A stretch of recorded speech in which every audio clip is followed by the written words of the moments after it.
इस समय बीजेपी में भगदड़ राजनीति का सबसे गर्म मुद्दा है। यहाँ देखने वाली बात यह है कि बीजेपी छोड़कर जितने नेता सपा में जा रहे हैं उनमें ज्यादातर पिछड़ा और अति पिछड़ा वर्ग के हैं। पिछले चुनाव में इसके ठीक उलट इस वर्ग के ज्यादातर नेता दूसरी पार्टियां छोड़कर बीजेपी में शामिल हो रहे थे। पिछड़ों पर दांव लगाने की वजह भी साफ है कि प्रदेश में सबसे ज्यादा ओबीसी वोटर हैं। अब यूपी में कई बड़े नेताओं ने तो सपा का दामन थाम लिया है। क्या यूपी का ओबीसी वोटर भी सपा की ओर रुख मोड़ेगा? इस पर क्या कहते हैं बीजेपी नेता, जानते हैं। क्या नाम है आपका? राजकुमार सोनकर। सोनकर जी, विधानसभा चुनाव आ चुके हैं जी जी। और किदवई नगर विधानसभा में आप क्या चाहते हैं, किन मुद्दों पर आप वोट देना चाहते हैं? देखिए, मुद्दे तो बहुत होते हैं, लेकिन अभी हमारी जो सरकार है भारतीय जनता पार्टी, वो बूथों पे भी संपर्क कर रही है, जनसंपर्क अभियान चला रही है, लाभार्थी अभियान चला रही है।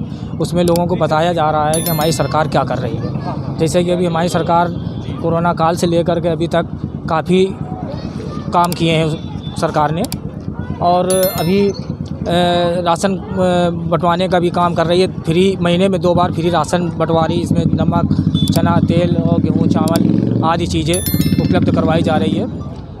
महेश त्रिवेदी जी जो हैं वो कम सोते हैं और सुबह से लेकर रात तक उनका अभियान चलता रहता है।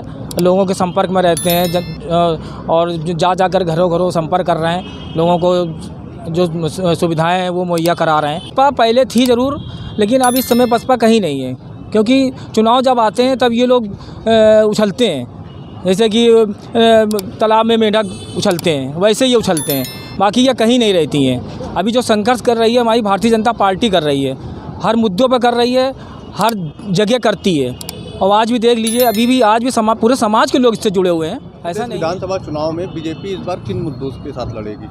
देखिए, उत्तर प्रदेश विधानसभा में जो भाजपा है, जैसे कई मुद्दे हुए, जैसे सबका साथ सबका विकास है, तो ये तो विकास हो ही रहा है। आप देख रहे थे जैसे कि अभी मंत्रिमंडल में जो फेरबदल हुआ था केंद्र में, जब मैं माननीय श्री मोदी जी की बात कर रहा हूँ, तो उसमें क्यों हुआ था? क्योंकि भाई जो काम कर रहा है, जिनका अगर बायोडाटा या रिकॉर्ड सही रहा, भाई जो आपका अगर काम करता है, अच्छा रिस्पॉन्स रहा है, तो उसको आगे जाके अपॉर्चुनिटी मिली है और इसमें लापरवाही नहीं चल रही। इसी तरह से मैं और जैसे राजनीतिक दल की बात कर रहा हूँ, तो हमारी राजनीति पार्टी ने ये शिक्षा दे दी, अगर कोई भी दल काम करेगा तो जनता उन्हीं को पसंद करेगी। तो वही काम जो संबंधित हो गया वो सबका साथ सबका विकास से संबंधित हो गया है। लगातार ये देखा जा रहा है कि बीजेपी पार्टी से ओबीसी जो नेता हैं वो लगातार इस्तीफा दे रहे हैं इस समय और सपा ज्वाइन कर रहे हैं। इससे सपा को क्या फायदा होगा और बीजेपी को क्या कुछ ना कुछ कहीं ना कहीं क्या नुकसान? नहीं, देखिए, ये बात मैं नहीं मान सकता हूं, क्योंकि मैं देखा जाऊं ये जो है कास्ट को लेके कोई इसमें कोई मुद्दा है नहीं, क्योंकि इसमें भी हमारे जो है मोर्चे जो बने उसमें बहुत सारे काम हो रहे हैं और लोगों को हर कास्ट के लोगों को अपॉर्चुनिटी दी जा रही है। तो इसको लिए मैं इसके फेवर में हूँ नहीं।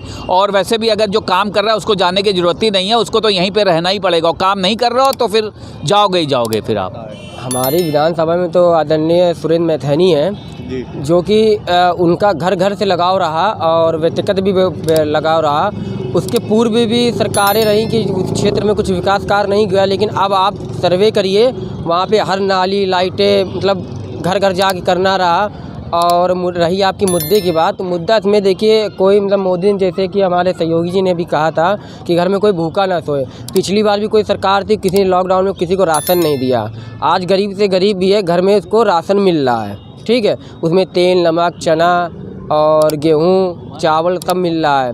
गरीब पहले इलाज नहीं करा पाता था, हमारी सरकार ने आयुष्मान कार्ड बना के गरीबों को लाभ दिलाया। हर एक व्यक्ति अपना 5 लाख तक का इलाज करा सकता है। दोबारा पार्टी अगर किसी और कैंडिडेट को खड़ा करती है तो हमारा तो निशान कमल का है और हम कमली को ही देंगे, क्योंकि जो भी विधायक हो या मंत्री हो तो कर तो मोदी जी के नेतृत्व में और माननीय योगी जी के नेतृत्व में कर रहे हैं ना। और जैसे कि आपने अभी हमारे सहयोगी से पूछा कि जो इस्तीफा दे के जा रहे हैं, तो उसमें देखिए, जब हम लोग, आप घर से देखिए, जब हम लोग घर में सफाई करते हैं तो कचरा निकलता है, वो कचरा है, कचरा कचड़े में जाता है, तो कचड़े को ध्यान नहीं दिया जाता है। ये 5 साल जो लोग इस्तीफा दे के जा रहे हैं, 5 साल कहाँ थे? 5 साल इनको अब याद आई, पिछड़ों, दलितों और अन्य वर्गों की याद आई है। 5 साल इन्होंने तो खूब मलाई खाई है। योगी जी इन लोग छोड़ के इसलिए जा रहे हैं कि इन लोग को मलाई खाने का मौका योगी जी ने नहीं दिया।